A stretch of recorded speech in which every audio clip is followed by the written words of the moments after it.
0, 1. Hello and welcome to Beyond Top 10 Tennis. My name is Dr. Ashley Morgan-Berge and I'm your host. Welcome to day 3 of the Wimbledon Championships and episode 102 of Beyond Top 10 Tennis.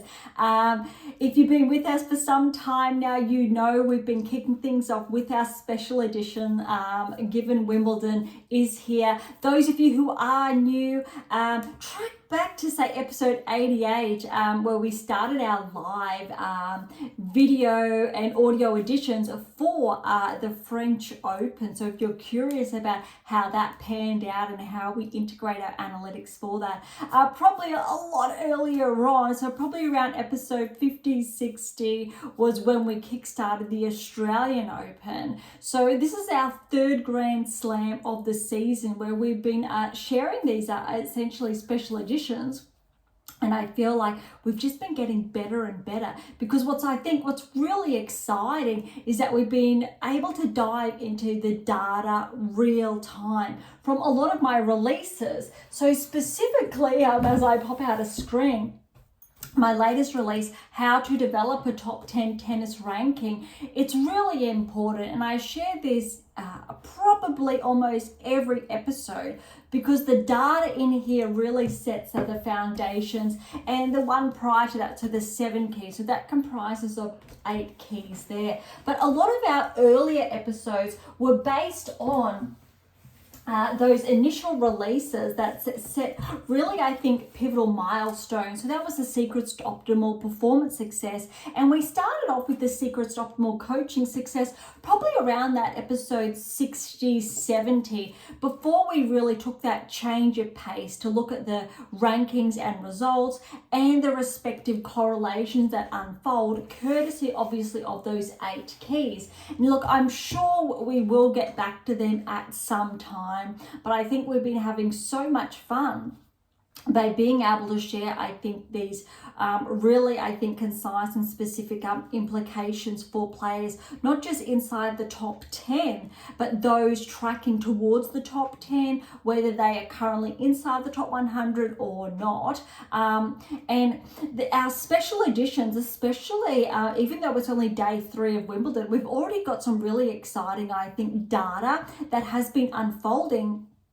And I think key, say, predictive analytics we've been leveraging that really showcase some specific outcomes and how players are tracking. All right, that's a lot there. So look, if you are new, thank you so much. I really do encourage you to look back at those early episodes to really see where we're coming from. Head on over to AM8 International to have a really good feel about, I guess, if you're curious about my background, a lot of those early episodes prior to, I think, our live video feeds where we took on that new format, discussed more of, say, the theories I'm behind, the 12 books I'm behind, my role as the world's leading scientist on coaching athlete performance, specifically behind how to develop a top 10 tennis ranking and where all that work has come from over essentially the past 20 years, as well as my background not only as a player, but also as an elite coach, having work with athletes around the world, whether it's Australia, Europe to North America.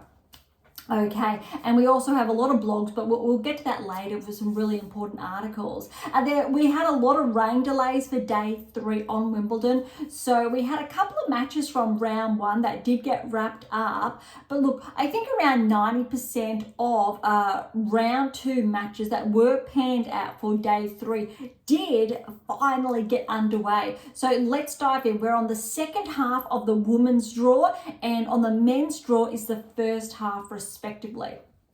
Okay, let's start up with Sun and Stadelet Siva, a qualifier. Now remember Sun, she's a young Kiwi, 23 years of age. She's ranked, I think, as 123 in the world. She came through qualifying as well, and she's having a sensational Wimbledon because remember, first round she surprised Zheng, but also recall on those earlier episodes how our predictive analytics really did pinpoint that Zheng, more likely than not, would fall at one of these earlier hurdles.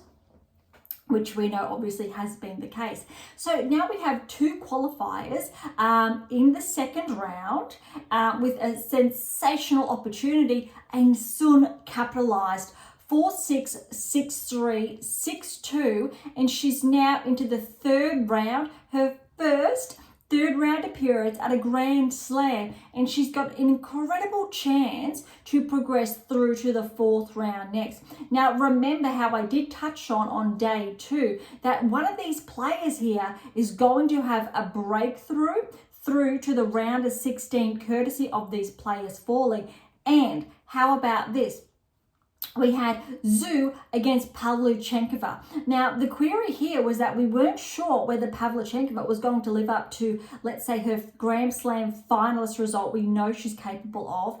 And she's been predominantly ranked inside the top 20. She had a bit of a regression. She's come back. She's the 25th seed. But Zhu surprised her. Now, I believe Zhu's ranked around 80 in the world, 6-4, 6-3 over Pavlyuchenkova, which means Sun and Zhu are going to play off in the third round for a round of 16 berth. So again, remember, day 1, day 2, our predictive analytics did share this. I specifically said that we are going to have a new player reach and break through the round of 16. This is why I guess I love the science and the data, and really to be able to share with all of you how powerful it is by sharing and showcasing what players more likely than not, so the probability, will progress further in contrast to other players irrespective of their rankings, specifically say inside the top 10.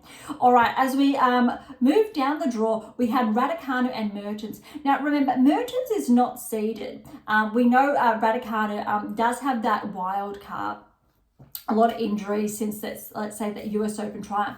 Mertens has been on the cusp, I believe, inside the top 10, almost.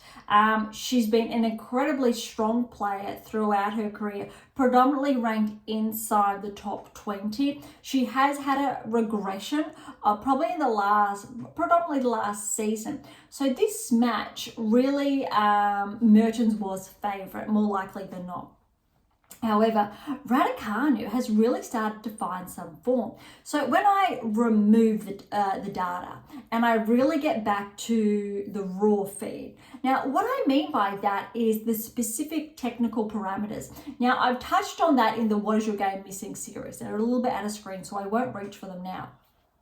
However, we look at key movements in a player's game, so technical inferences. So I write about all of that in my books, and you have the ability to learn that yourself. And these key technical inferences correlate with that top 10 tennis ranking, and they do comprise of some of those 8 keys, not all of them. Really important there. So what's really interesting there is when we peel away, say, current rankings, and we look at these key technical parameters, they are key indicators, key indicators for a player to progress towards a top 10. Again, that's how powerful our data is. And remember, how to develop a top 10 tennis ranking is 100% backed by science, and is why something so profound as this, but also on a micro scale, really differentiates players who will go on to win Grand Slams, more than one as well, to achieve replicated success, towards those who do not. But you can still be ranked inside the top 10 with the key applications. So where I'm going at and why I'm sharing this now is that when I was watching Raducanu, this is not the first time this has happened. Similarly, those technical parameters in her game were evident, I think it was about 3 seasons ago now, when she made her first round of 16 appearance at Wimbledon. And that was her first Grand Slam. And it was not surprising because those technical parameters were there. Fast forward, I think around, let's say, that 6 to 8 week mark, US Open, they were there and she won her maiden slam. Why? Because her application of these key technical parameters outweighed her opponents. That's how simple it is, and how important really those technical inferences are. Those of you who are not conscious of that, it's a key technical parameter that I developed and designed over the past, let's say, 15 to 20 years, having worked with silly amounts of players and being able to identify those who were able to obviously progress and those who were not. So then I went away and did all the data, all the number crunching, and which has brought me here because now we know world first, all of those exciting, I think, aspects to it. So Raducanu, if she keeps playing how she is, she potentially will progress again to the round of 16, though I want to see her opponents next. Interestingly, as we look at the draw, Sakkari second round defeated Ruud 7-5, 6-3. Really good result for Sakkari. However, what this means is that Sakkari will play Raducanu in the third round. And look, on paper and ranking, Sakkari is the favourite. However, she really kicked off her season sensationally. She regressed out of the side of the top 10, then came back in really with a thump. Although clay court season, a little bit of a regression, not as strong as she was, say, at Miami, Indian Wells.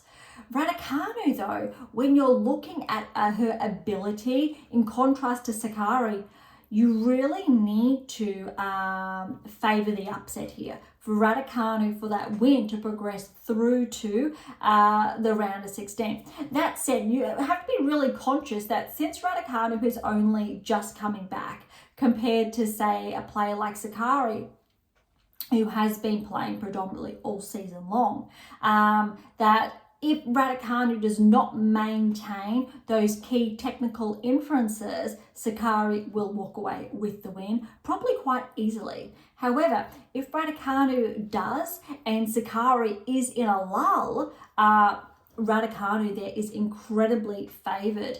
And also, if you look at the players above her, which means if Raducanu does get the win against Sakkari, you need to favour Raducanu potentially going to the semi-finals of this half because she is favoured.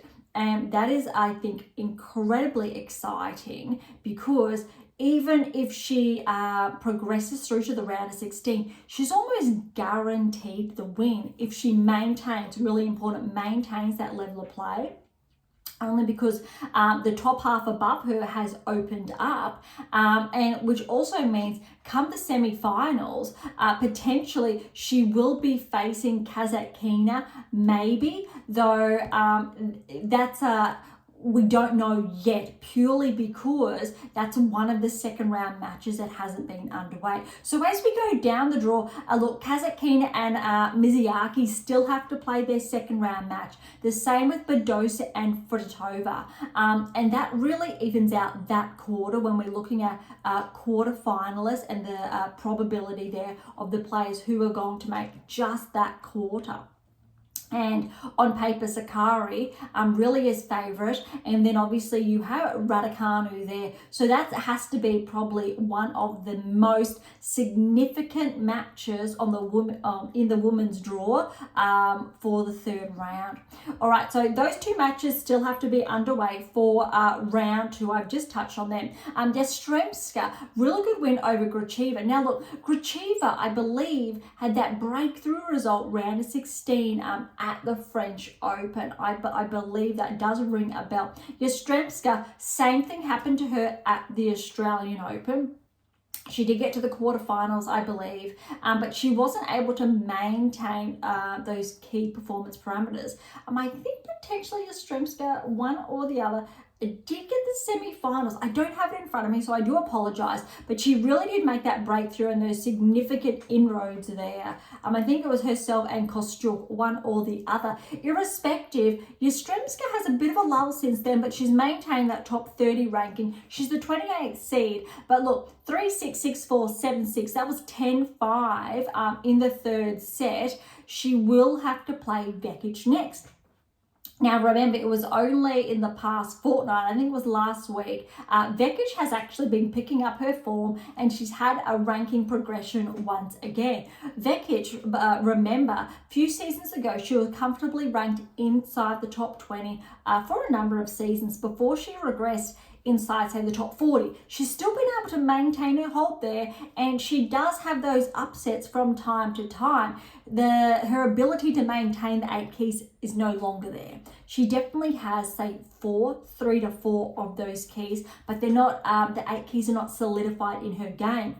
Definitely has room to solidify them, but that is why there's that lack of consistency and that maintenance in those contrasting levels. However, Vekic got that win over Erica Andreeva, who was the lucky loser, got down round to the second round. Now, Erica, I believe, is ranked around 99 in the world. This first round win will push her ideally into the top 80, and she's really been struggling to progress. She's been hovering around the top 198-ish for the best part of the last 2, 3, 4 months. So look, that first round win is sensational to her, and look, she got an extra win other than her sister Maya Andreeva, who was the 24th seed. But Vekic with this win, 6-2, 6-3, will play Yastremska next. Now this is interesting because I'm going to favour Vekic for the win here because of her recent performance. However, going off Grand Slam metrics alone, Yastremska then is favoured going off the Australian Open. But it's going to be very interesting because Vekic most definitely can progress here, and it will be a really good potentially, because that's going to be a third round. She could have a round of 16 berth here, which is going to be really impressive. We're going to have a look at the draw later. And I can't believe how quick things are already starting to pan out, but this is why 2 breakthrough players are going to potentially come through. And we've already flagged, say, Raducanu. We're flagging also potentially Kasatkina to come through. Although rankings wise, she has been in the top 10 before. Badosa could also. That is really interesting how this is starting to pan out. Probably more even interesting in this quarter than the French was able to offer us. But only because we have some very, I think, key matchups. All right, going down the draw, before I get too sidetracked, Paolini, really good win over Minen, 7-6, and it was 7-5, 6-2. Paolini is favoured in this quarter as well to track through, say, at least to the quarterfinals. Now, what's really important here, Andreescu played Neskova, 26 seed. Now, Neskova did have that breakthrough Australian Open quarterfinal result. Now, she's only 19 years of age, and she is from the Czech Republic. She's had a really good, I think, season. She's actually been able to maintain that rankings hold more healthy than, say, other players. Andreescu, third tournament back, I think. French Open was the first. She made a little bit of inroads, then fell. Then she entered one event over the past fortnight and made the finals. Exceptional. And now she's taken out the 26 seed, 6-3, 7-6. She's into the third round. Really good. Remember, it has to be a couple of seasons ago now. Andreescu did win the US Open. Similar thing happened to her. Well, it happened to Raducanu because Andreescu's really had injuries almost ever since until now.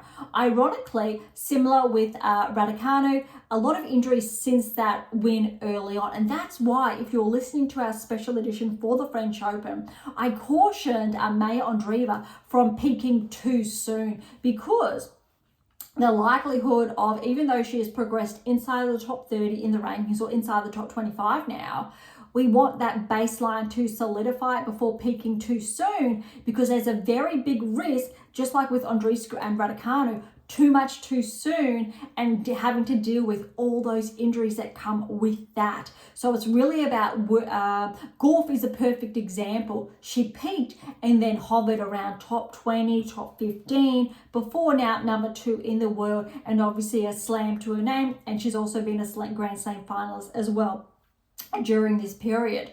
But it was a very progressive result rather than rapid fire. If you're not sure about rapid fire, head on over to AM8 International, read those blog posts, but also catch up on previous episodes because it's a really important topic.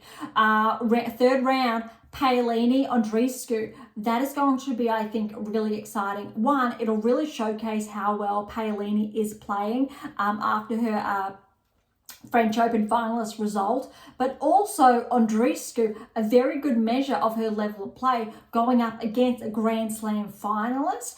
Really have to favour Paolini there in straight sets. But Andreescu's a little bit of an anomaly here because she's just come back, very similar to Raducanu. However, when you're looking at metrics, Raducanu over Andreescu, but if you look closely, those key influences I was talking about a short time ago, Andreescu actually has them as well.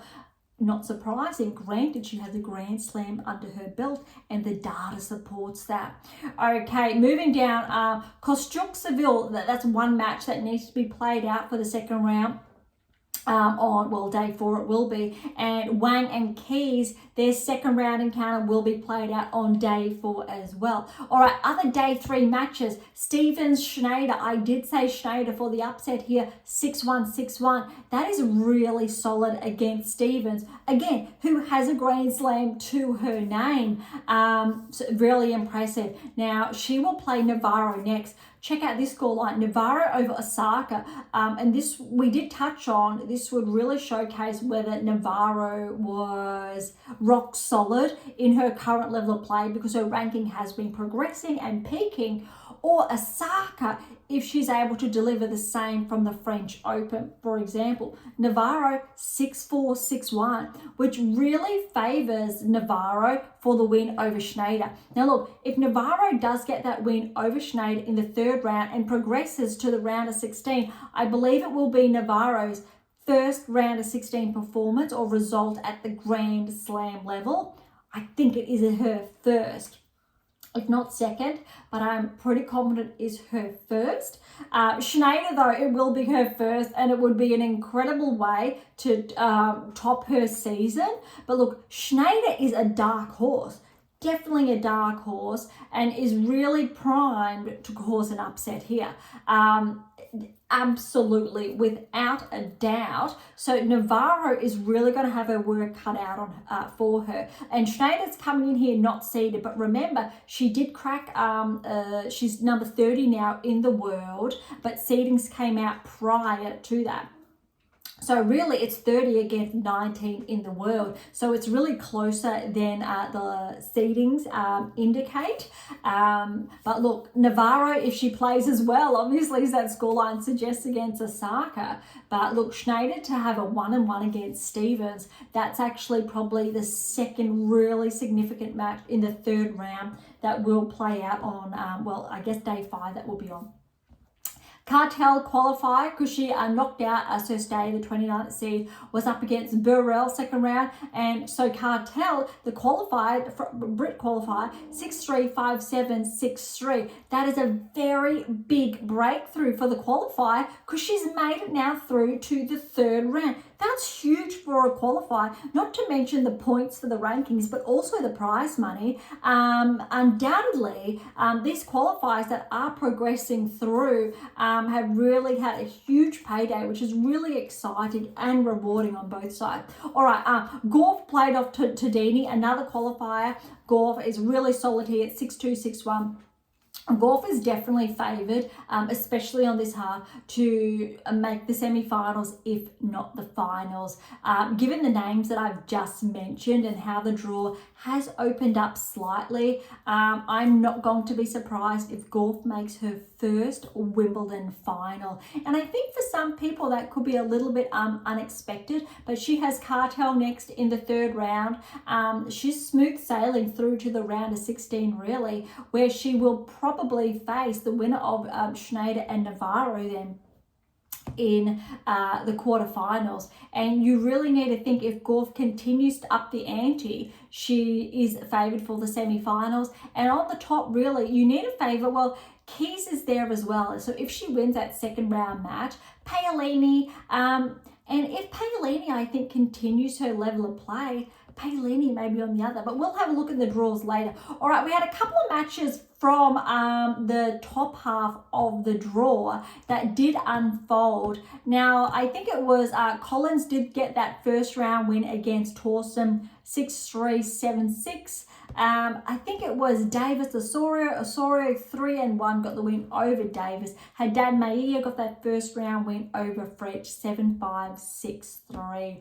I think they were the primary matches that had to wrap up from the rain delay. But look, that's it from the women's side. Let's have a look of how day 3 on the men's side really did pan out before we track back to the draw and look at what's ahead. All right. This only finished very late at night, local time, very, I think, early or not so early Australian time. This one finished Sinner Berrettini, and it really lived up to its expectations. 3 tie breaks. Berrettini ran away in that third set, but look, Sinner was really pushed. 7-6, 7-6, 2-6, 7-6. So that was 7-3 in the first tie break, 7-4 in the second tie break. Third tie break was 7-4. That was incredibly close, as potentially was anticipated. Berrettini got very close for that potential upset. It's not surprising. Berrettini's been a finalist at Wimbledon previously, so it was a really good, I think, run for Berrettini, especially to gauge his current level of play. Again, former top 10 play. He's healthy again. Potentially, if he maintains this form, he could finish this season ranked inside the top 20. Although given that he has taken, I guess, a loss in the second round, he's not going to get such a profound lift in the rankings, but he will get enough. It might push him inside the top 50, though potentially if he maintains this, he could finish the year inside the top 20 and then start next season strong. Though that's a lot to ask, but I think he's definitely, he can maintain this form, bring it to the hard court season, potentially he has that there. Sinner, though, to be pushed like that for Berrettini, I would say, having been pushed now, favours Sinner to track through at least to the semi-finals, because a similar thing happened to Swiatek, we know, at the French Open when she was pushed by Osaka in the second round, and how it really gave her that oomph to track through to the finals and eventual championship. This could be a very good sign for Sinner. Okay, let's have a look at the other matches. We had Kekmanovic over Griekenspor, the 27th seed. Kekmanovic with that win in 5 sets. 4-6, 7-6, 9-7, 1-6, 6-2, 6-3. Really good win for Kekmanovic. However, Kekmanovic has had a couple of upsets so far this season, so it's not that surprising to get that win over Griekenspor. And hey, in all fairness, that's 5 sets. Okay, Shapovalov and Altama, that's one match from day 3 that still needs to be played out. Harris and Shelton still needs to be played out. But Shelton did finish his match against Bellucci. It only finished, I believe, on day 3, and it did roll over from day 2. It was 4-6, 6-3, 3-6, 6-3, 6-4 to Shelton. Absolutely brutal. So I think that rain delay really works. It really works in Shelton's favour, and he does play Harris that we touched on day 2, who is a qualifier there. All right, Dimitrova will play Shang, another match that is obviously to be played out on whether it's day 4 or 5. Wawrinka and Monfils. Now, this match is currently, I believe, underway, and it did get halted. I think it is at 6-7, 4-6, 5-all. So essentially Monfils is up 2 sets and it's 5-all in the third. That's going to be very interesting. Potentially Wawrinka will grab that third set, and I think who knows from there. But that's actually really interesting. Monfils obviously was favoured on paper as far as rankings are concerned as well, but that's a really good, I think, effort from that perspective. So potentially Monfils is looking at progressing through to the third round. And if Dimitrov gets a win against Shang, it will be Dimitrov and Monfils, and that'll be quite exciting. All right, one of the upsets I think for day 3 was Zhang. The 32nd seed fell to Struff. Zhang had been tracking recently, even though he's only, say, the 32nd seed, but he's still been making some inroads this season. Struff, 5-7, 6-3, 7-6, 7-1, 7-6, 10-8. Really good performance there from Struff in 4, who will play Medvedev next, who was pushed from Muller. Now look, it was 6-7, so Medvedev went down in that first set and got the second set again in a tiebreak, and that was 7-4. And then the next 2 sets, 6-4, 7-5. But look, that was really close. And I think Medvedev, Struff next. Potentially, you could favour Struff to give a little bit of an upset there. Though, look, on paper, Medvedev rankings-wise, although given how Medvedev really was pushed by Muller, I will not be surprised if Struff gets that win. Also, granted that he did take out Zhang. And, look, 4 sets first round for Struff and second. It's really one of those matches that could be touch and go. All right, Alcaraz had a really clean win over Vukic. Vukic, the Aussie, he really did push Alcaraz to that tiebreak in the first set, and it was 7-5. But then Alcaraz, a little bit too good, ran away with it 6-2, 6-2. TFO got a really good win over Koric, 7-6, 7-5, 6-1, 6-3, and he will face off against Alcaraz next. You need to favour Alcaraz because it is grass and he is the defending champion. If it was hard court, I would say potentially TFO could cause some trouble, even though we know Alcaraz has that US Open to his name as well. However, good to see TFO really starting to find that form again, progressing to the third round. I'll say it'll be interesting, but Alcaraz is definitely going to be favoured there. Nakashima, Thompson, this was potentially one of those matches we thought that could have potentially gone to 5 sets. Nakashima, again, has been tracking steadily this season, making them very, let's say, micro inroads. 3-2 and 2 against Thompson. Really clean there, especially when it was potentially projected to go to 5. And he will face the 16th seed Humbert next, who got a win over Van der Zandschulp, 7-6, 11-9 in that tiebreak, 6-1, 6-3. Paul, 5 sets against Vertain in a qualifier, 4-6, 6-3, 5-7, 7-5, 6-4. That's really significant. That's huge. I would have potentially looked at Paul in 3 sets, given how well he's been tracking. So Vertanen really did push him, obviously also given that 5 setup. Kazuks fell to Bublik, 6-4, 7-6, 6-4. That tiebreak was 7-1. Bublik will play Paul next. You need to favour Paul on paper. Typically, I would probably say Bublik for a bit of an upset here. However, Paul has been tracking quite well of late, so it's going to be a hard match, absolutely, for Paul, but Paul is going to be favoured. Bublik potentially could cause an upset, but I'm going to say Paul if he plays nice and cleanly. All right, Bautista, a good win over Snegro, 6-3, 3-6, 6-3, 6-4. And probably the biggest upset on the men's side for day 3 is Ruud and Fognini. Fognini got that win in 4 sets.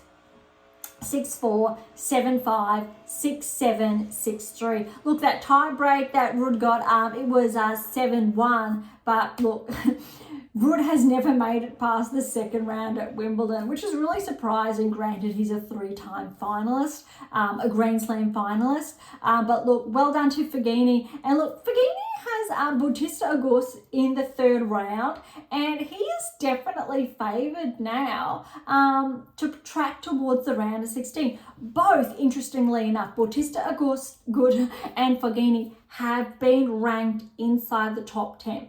Both of them have regressed almost outside the top 100. They've been hovering, I think, just inside the top 100 of late, both of these players. I think on paper, Bautista Agut is slightly ahead of Fognini in the rankings, but But both of these players have essentially been around when Federer, Djokovic, Nadal were all at their peak, and they both had times when they were inside the top 10, which all credit to both of these players. But that's a really bit of a, let's say, a retro flashback, and it will be really, I think, interesting to watch. All right, that really wraps up, I think, the men's side for day 3. I think we had a couple of matches that we needed to touch on that did end up on unfolding. I think Norrie was one against Diaz Acosta. He got through in 3, 5, 5, and 3. Other matches we've touched on. A 5-setter. I think this was the primary one I wanted to recall. Kokkinakis, huge win over Igor Elisime. It was flagged, remember, on the Wimbledon preview and on day 1 through our special editions that Kokkinakis could cause an upset here, and it has happened, and it was said potentially in 5, 4, 6, 5, 7. Felix came back. Tanasi came back from 2 sets to love down. 7-6, that was 11-9 at that tie break, 6-4, 6-4. That's absolutely huge. And Tanasi will play Paolini in the second round, who is a qualifier, which gives Tanasi a huge chance because on paper, Kokkinakis is the favoured, and he could very well progress to the third round where he would face potentially de Minaur, who has Muna next, and that would be really exciting for both. A little bit unlucky, I think, for de Minaur to then face 2 Aussies on his way through to, say, the round of 16. All right, I think they are the primary matches that were missed. Eubanks was another one. Hallis is a qualifier. Eubanks fell 4, 4, and 2. So well done to another qualifier there. They are, I think, the primary matches. All right, we've touched on all matches that have unfolded on day 3 of the Wimbledon Championships. So let's have a look over here now when we really want to have a look at, I think, the potential matchups. So first and foremost, let's review, I think, what's going to be unfolding on day 4. And we did touch on this slightly on day 2, but we've got Swiatek and Martic, Ostapenko, Snyder, Collins, Galfi. So these ones will probably be interesting to watch. There are not, I think, the primary headline match is Fernandez and Wozniacki. And I did share more about that yesterday, so in day 2's edition. But I think that's primarily the biggest match. The other one potentially could be Bulter and Dart. Bulter is favoured absolutely on paper, but Dart's having a bit of a run here and could push Katie, I think, to 3. And I'm interested to see how well Pegula performs. Because she is favoured on this part of the draw. And, you know, Ostapenko, it'll be interesting to see how she performs as well, if she's able to maintain her form, because she is the absolutely biggest threat to Swiatek in this quarter. And obviously the other quarter, if Rybakina gets through her second round match, and Wozniacki Fernandez, they will play the winner of that one will play Rybakina. All right, so the matches that we've just touched on for day 3, the matchups that we have in the third round now, so they'll play out then on, well, day 5. So I don't want to get too much ahead of ourselves, but I just touched on earlier Sun and Zhu. That's interesting that we're going to have a breakthrough player here that will make the round of 16 of the Wimbledon Championships. Really exciting. And they will play then the winner of Sakkari and Raducanu will get through to the round of 16, and you need to favour the winner of Sakkari and Raducanu to make that maiden berth to the quarterfinals. And if these players continue to track, you really need to favour the winner there to get to the semi-finals, because if you look closely here, and I want to be really careful, because Paolini is on the other quarter, which means because Erika Andreeva was bumped out, and remember she did take Sabalenka's place, which really opened up that quarter. So we've got Vekic-Yastremska favouring potentially Vekic there. The two matches that are still need to be played out, Kasatkina's match and Badosa's match. Kasatkina is favoured then to make the round of 16, potentially on paper Vekic or Yastremska round of 16. Both of these players, I believe, including Vekic, has made a round of 16 before. Not sure if it has been at Wimbledon, so it won't necessarily be new for either of those players. It potentially, if Badosa tracks forward, I'm not sure if Badosa has made a round of 16 at a Grand Slam previously. However, it's not going to be surprising if she does, and it'll be really good for her ranking. She needs to get past Fruhvirtova. It's another 17-year-old, so I touched on that also in yesterday's episode. So track back to day 2 as well. But Kasatkina, remember, she's just got her grass court title last week. She's favoured then on paper to track to the round of 16 and then the quarterfinals, which would make it Kasatkina and Sakkari on paper, but you need to say potentially Raducanu or Sakkari, but I'm going to say Raducanu there, but we'll be able to tell more about that in, let's say, the next 48 hours. But it looks like Vekic could track as well over Yastremska. Really interesting there. You can see how excited I am to see how this is going to unfold, but also you really need to favour Kasatkina, Badosa, potentially third round encounter, and Kasatkina then to track and then to upset Vekic in the 4th round, and then for Kasatkina to make the quarterfinals. Okay, let's have a look at the other quarter. Paolini, Andreescu, that's going to be huge, absolutely huge 3rd round encounter. And if, let's say on paper, Paolini does get through, she will probably, if we're going on seeds alone, Keys needs to play against Wang, Kostyuk against Saville, and if we're going on seeds and both of those players get through, and on seeds alone, I'm going to favour potentially Kostyuk over Keys.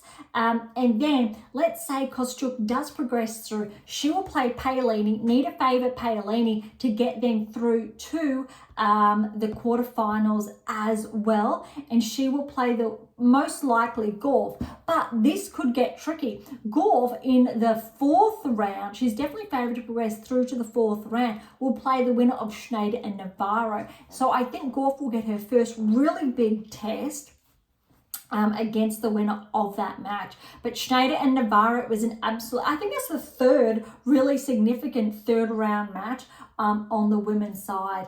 So that's, I think, really sums up those matches, especially on the bottom half of the women's draw. And we will see on day 4 of the Wimbledon Championships, essentially the top half of the draw. So Swiatek's half unfold. All right, let's head on over now to the men's side. So we've just touched on essentially the top half, which is Sinner's half.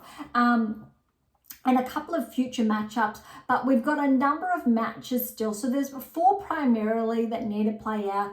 Shapovalov needs his match to unfold, Shelton, Dimitrov and Monfils, those respective matches with Wawrinka, Shang, Harris and Altma respectively. So those matches need to unfold for the 2nd round to finalise those 3rd round encounters. Sinner, Kekmanovic, 3rd round. Sinner's really favoured at this point to track quite easily through potentially to the semi-finals. But if Shelton continues to track, he could face off against Sinner then in the round of 16, which could maybe be a test. But so far, Shelton really hasn't, let's say, proven his ability, his same level of play on grass as he has previously been able to, say, on the hard court, for example.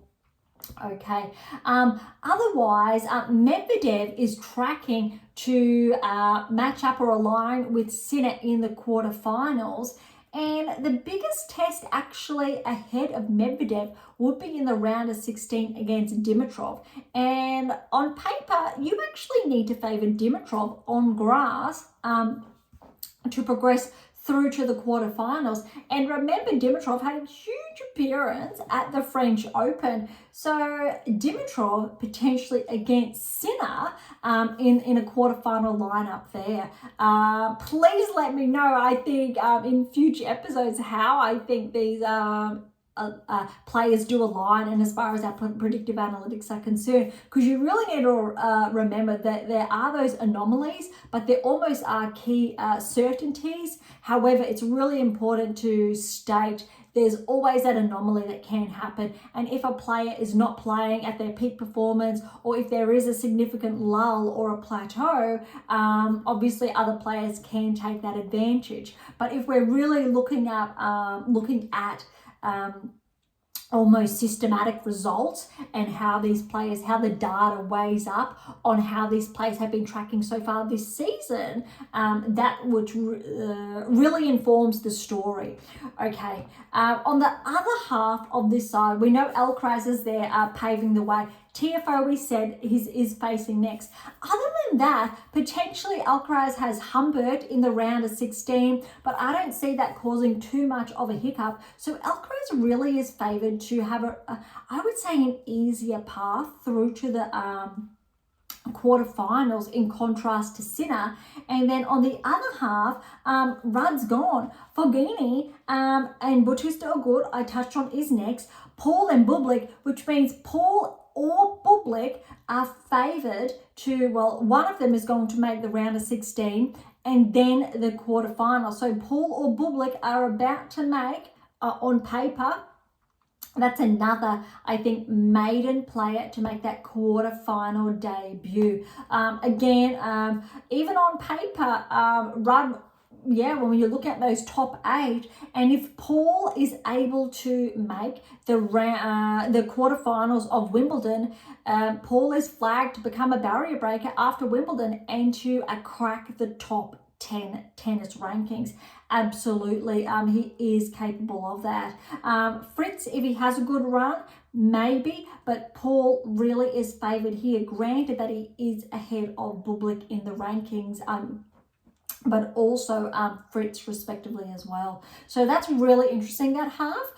Sinner actually has a little bit more of a tricky path, similar to, say, how Swiatek's draw as well is a little bit more complicated in contrast to other quarters of the draw. All right, so the bottom half of the men's draw, which will play out on day 4 with all of those second round matches now wrapped up. Rublev has left a really big hole there to have potentially Mazzetti track through to the round of 16. Mapesh Pericard potentially there, but Tsitsipas all of a sudden is the favourite to track through to the quarterfinals. Now, if Tsitsipas maintains that and his performance aligns with his current ranking and he makes the quarterfinals, very well similar to Paul, he could crack back into the top 10. However, if both Paul and Tsitsipas continue to track and players inside the top 10 continue to track, Rublev potentially will regress out depending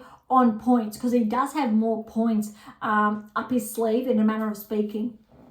So that's going to be a little bit more problematic to cross the threshold and become a barrier breaker, but definitely a very promising draw for Tsitsipas, probably his best chance to crack through to the quarterfinals, if not semi-finals, of the Wimbledon Championships. All right, on the other half, we really have Fritz there. And rankings, if we're going on rankings alone, Zverev is looking at facing Draper in the 3rd round, and Draper is red hot, but you need to, again, favour Zverev. But then we've also got Fritz, again, going on rankings, and potentially you could favour Fritz to upset Zverev, Fritz to make that quarterfinal against Tsitsipas. That would be really exciting, because really both of those players, 13 and 11 seed respectively, would really be almost fighting off for that semi-final debut, which would more likely than not coincide with becoming a barrier breaker for the season. Fritz did start the season ranked inside the top 10. So did Tsitsipas. Both of them regressed out. Tsitsipas did progress back in only temporarily. Fritz did progress back in only temporarily. both have maintained or remained outside the top 10 in the best part of the last 2 to 3 months. Very interesting there. All right, that quarter has, however, opened up a little bit. But when we drop down, Hurkacz and Djokovic are on a collision course for the quarterfinals there. However, Alex is in Hurkacz's path, which means Alex de Minaur is on track to face Hurkacz in the 4th round.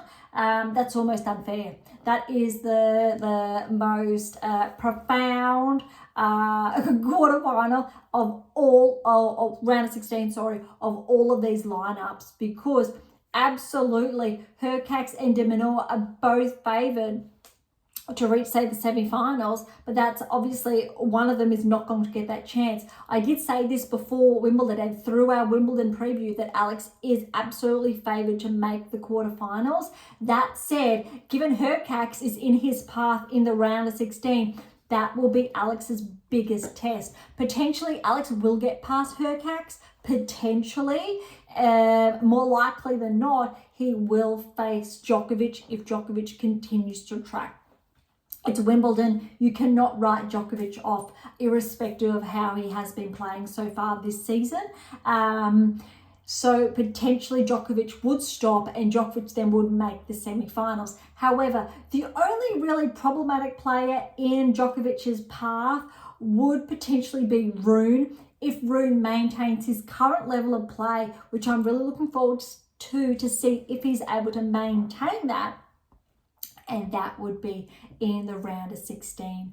But we have seen Djokovic have those 5 setters, for example, at the French, where we're really close. And, you know, potentially there's Echeverry there in the 3rd round. And then also, we'll say both Wild, if he does track through, or Kakanakov, for example, you need to give Kakanakov a potential chance, really, of tracking them to the round of 16. Kakanakov has made a round of 16 previously, so there's no, say, surprise packets there of the names that I am dropping. All right, I think that really wraps up on both sides of the draw and really what we've been able to unfold, really highlighting, I think, key matches that we're looking forward to essentially on day 4 of the Wimbledon Championships. Lineups, I really did touch on this, I think, on day 2, especially because we did do it on the women's side. Tsitsipas in action, Fritz is in action, Draper and Norrie is probably the biggest one. Garon and Zverev is going to be, I think, another important one. But that's primarily, I think, the biggest matches that we're going to see really on day 4. Really, I think big matches on the women's side that are up in action on day 4. But that wraps up, I think, day 3 of the Wimbledon Championships. So thank you so much for joining us. A little bit shorter, just a little bit than our early days, because we did have a couple of matches we weren't able to discuss, given, I think, how the rain has interrupted play, with some of them still ongoing. All right, let's wrap up today. Thank you so much for listening. Look, to grab a copy of my latest release, How to Develop a Top 10 Tennis Ranking, or the 7 Keys for that matter, you'll see that one in the background, or the pivotal releases from the Secrets to Optimal Performance Success to the Secrets to Optimal Coaching Success. Head on over to AM8 International or jump on over to Amazon. They're all available. They're all 12 of them. So irrespective of where you're based in the world, they are there. AM8 International does offer digital copies as well. All right, any comments or questions, head on over to AM8 International or Topic Thread, the social platform set on data privacy. To interact with Beyond Top 10 Tennis, head on over to Twitter, Instagram or YouTube. Look, there we have all of the links in the episode notes. Primarily, I would encourage you to jump on over, whether it's Spotify, interact with us there, or YouTube in the comments. Please do so, or directly on AM8 International or Medium. That's probably where you'll get the quickest responses. However, if you do jump on whether it's a TikTok, Thread, one of the others in due course, but I really want to encourage you to jump on over to AM8 International or Medium, Spotify, YouTube. primarily because they are viewed more frequently. If you're after a reply, let's say inside around 72-ish hours or within a week. All right, to catch up on our blogs, head on over to AM8 International and look for our blogs tab, or head on over to Medium. And as always, as I shared, I'll leave all the links in the episode notes. For something different, head on over to Pink Octopus Books. That's where my fictional release is. You'll see it over there in the background. Okay, for something left field, visit Spruit for some random polls. And of course, if you enjoyed today's episode, please like, share, or subscribe. It would be absolutely sensational and incredibly appreciated. For those of you who are interested, we do have scholarships available on AM8 International, as well as options to work with me exclusively to nudge you closer, to progress you closer towards that top 10 tennis ranking. So as always, don't be shy, come and say hi. Though I will always ask you, do you know the 8 keys? Are you familiar with the 8 keys? Absolutely a prerequisite, really important. Okay, on that note, thank you so much for listening. I'm so incredibly grateful. I am your host, Dr. Ashley Morgan Berge, and this is Beyond Top 10 Tennis, and I'll see you